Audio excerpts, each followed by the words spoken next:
I think Pierce Brosnan was Bond when the first time I kind of came into it. And I know this is incredibly nerdy, but I kind of grew up playing video games, so GoldenEye was the big game, and that kind of brought me to the films. And yeah, I mean, just that sound is so different from anything else that anybody really does in film, especially nowadays. And even when we were recording cues with the brass yesterday, it's like the second you hear those kind of Yeah. sounds, you instantly know it's a Bond film. First off, how it happened was Hans called me and he said, right, James Bond, do you fancy doing it? So I said, well, what took you? What took you so long? And because to me, I associate it with the guitar.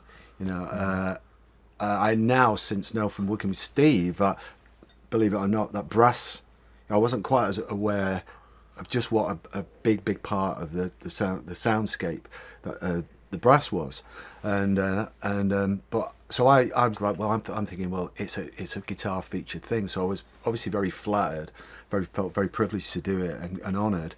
I thought, well, yeah, I think I can do that with a certain sound. What's you have to pay tribute and be appropriate to the original thing, but without pastiching it too much. As a musician, it's been great. I mean, it's a dream job as a guitar player, and as a British guitar player, I think it's a dream job, and and it's a real honour. But just as a musician, anyway, I always really love working with Steve and Hans because I get to find out stuff that I wouldn't normally find out.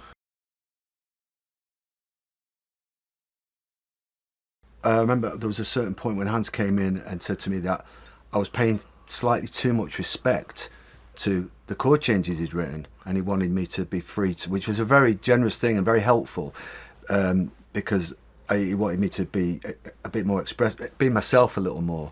And if maybe I can answer the question for these guys, I think that's what happened with both Hans and Steve, in that they were very respectful to what James Bond is historically and the legacy and all of that, and the other thing, which is a real skill about being appropriate to the film, that first and foremost, but at the same time being themselves as well. You have to be you can't be so respectful that you can't have your own voice.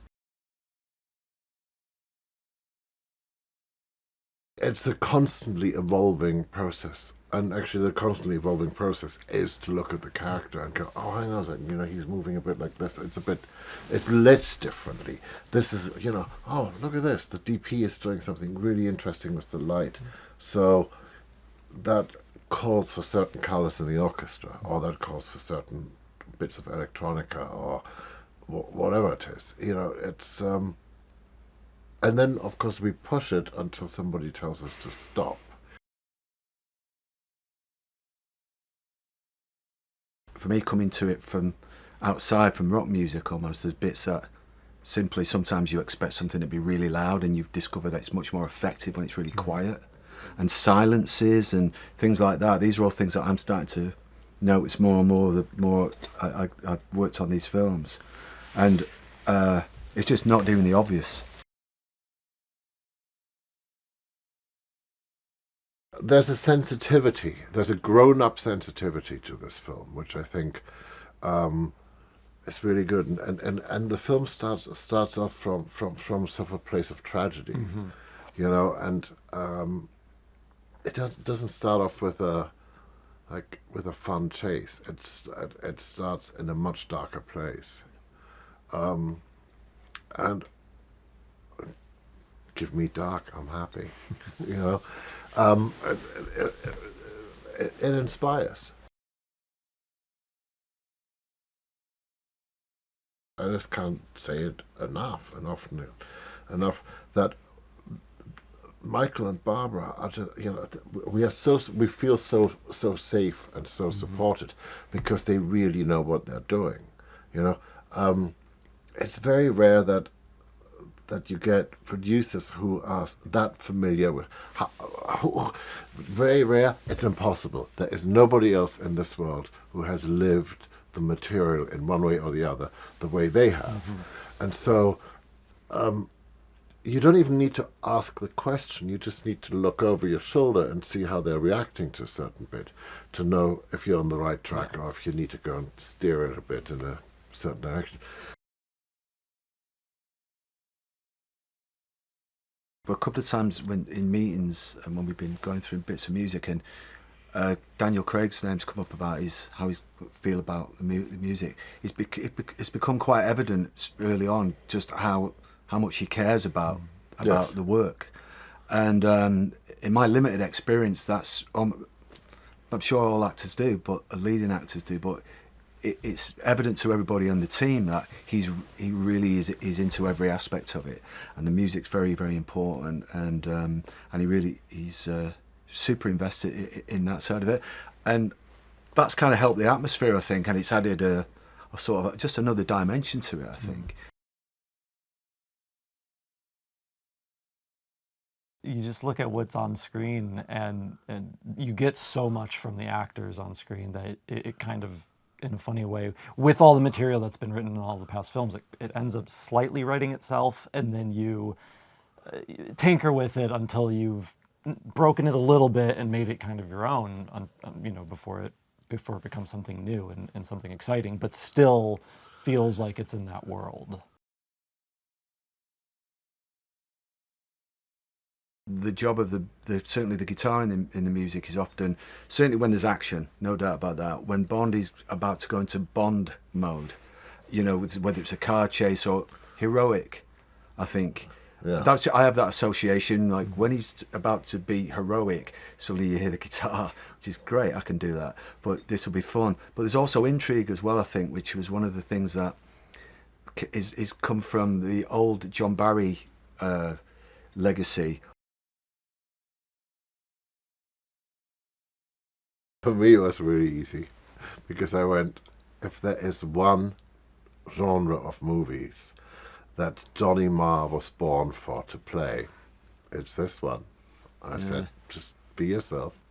Yeah, it's been very lucky. I mean, the other thing as well, getting too corny about it, everyone's friends, everyone's working at a high level of ambition, and a lot's expected of everybody. Hang on, what I see sidebar. though is that everybody kind of mates.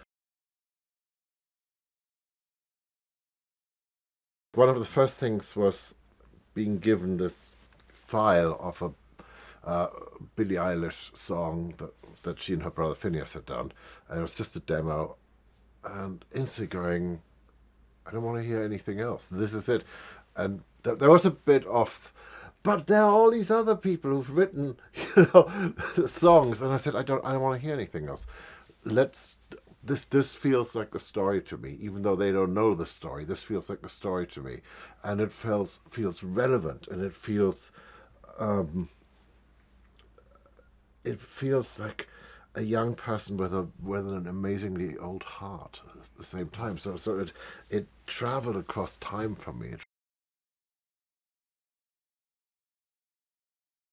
This place, George Martin, we're at Air Studios. George Martin gave me my very first paying job. I've done 100-something movies maybe here. This is so home from home that I was actually here when they were constructing it, so I can tell you what's in the walls. And it feels really important that what we do, this thing, where we mix electronics, where we mix rock and roll, where we mix orchestra, where we live by the edicts that Duke Ellington gave all of us. There are only two types of music, good music and bad music, and that we keep orchestras alive and we keep places like this going, and a movie like this lets you do this. I mean, right now you have probably the world's most extraordinary brass players sitting down there, making a racket. It's pretty extraordinary. The images and the sound are one, and they create an experience that you haven't had before, and that we, the music, are like opening doors and inviting you in to have an experience and to feel something. We're not going to tell you what it is, and we're not going to tell you what to feel, but just to have the possibility of having an experience. I think that's pretty cool.